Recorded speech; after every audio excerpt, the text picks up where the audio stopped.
નમસ્કાર મિત્રો, ઊંધિયાની સિઝન ચાલી રહી છે, પરંતુ જલેબી વગર ઊંધિયું અધૂરું ગણાય. માટે આજે આપણે ખાંડની અને ગોળની ઇન્સ્ટન્ટ જલેબી બનાવીશું.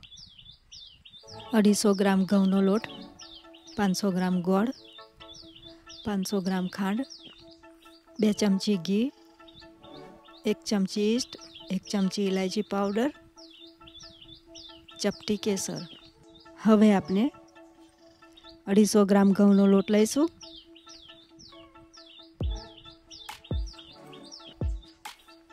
જેમાં અડધી ચમચી ઇલાયચી પાવડર, 1 ચમચી ઈસ્ટ અને 2 ચમચી ઘી રેડી.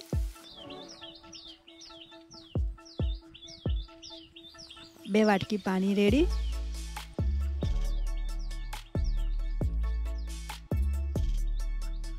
અને બધું મિક્સ કરી લઈએ.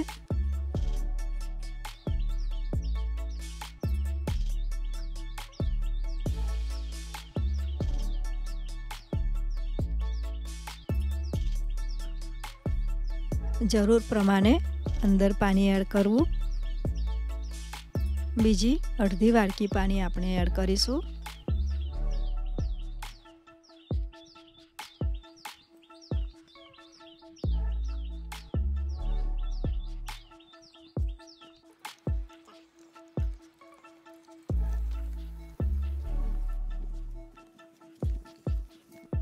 મિક્સરમાં બરાબર આપણે આને આ રીતે પીસી લઈશું.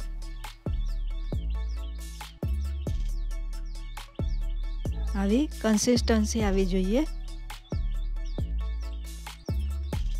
હવે આપણે ખાંડની ચાસણી બનાવી લઈએ. 2 વાટકી પાણી લઈશું અને 500 ગ્રામ ખાંડ એડ કરીશું. મિત્રો, આપણે 250 ગ્રામ લોટની જલેબી બનાવતા હોઈએ તો ચાસણી માટે 500 ગ્રામ ખાંડ લેવી.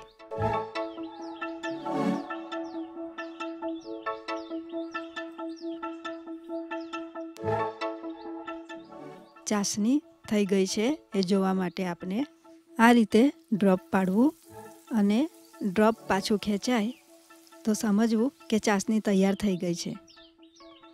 ચાસણી તૈયાર થઈ ગઈ છે. હવે આપણે એમાં ચપટી કેસર અને અડધી ચમચી ઇલાયચી પાવડર એડ કરી અને મિક્સ કરી લઈશું.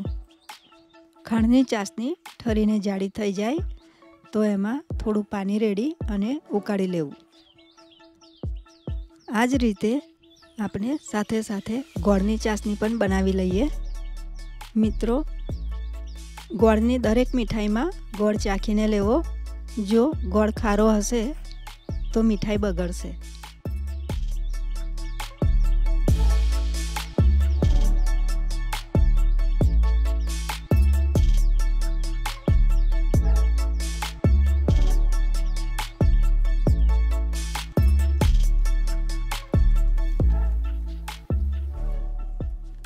ચાસણીને આ રીતે એક કટોરીમાં એક ટીપું પાડીશું અને એને જોવાનું છે કે સ્પ્રેડ નથી થતું તો આપણી ચાસણી તૈયાર થઈ ગઈ છે એવું સમજવું.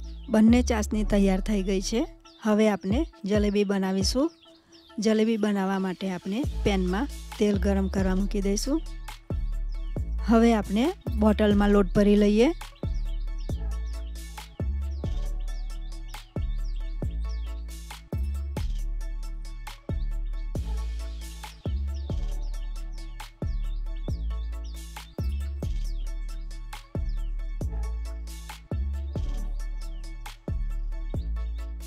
તેલ ગરમ થઈ ગયું છે.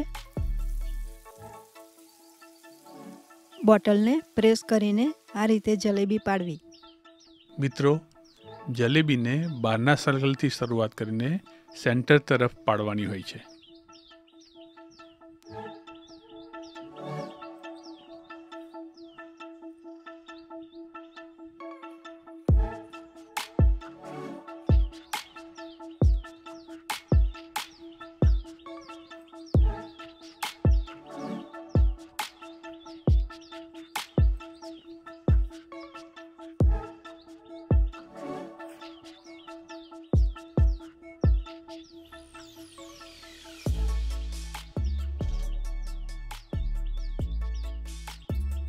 જલેબીને આ રીતે તોડી અને આપણે પલટાવીશું.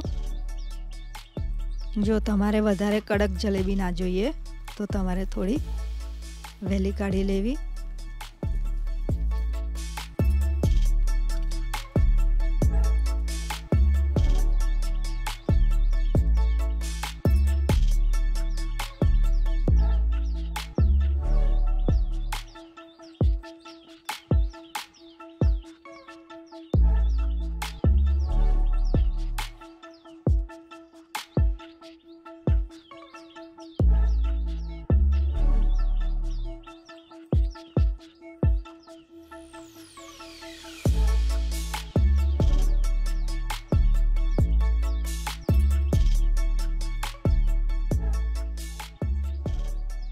જલેબીને ચાસણીમાં નાખીને હલાવીને આપણે તરત જ એને બહાર કાઢી લેવાની છે.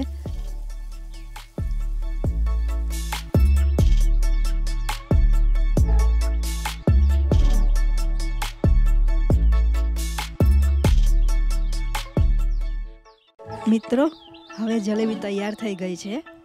ગરમા ગરમ જલેબી ખાવાની મજા માણીશું. જો અમારી રેસીપી ગમી હોય વિડીયોને લાઈક કરજો, શેર કરજો અને હા, સબસ્ક્રાઈબ જરૂરથી કરજો. ધન્યવાદ.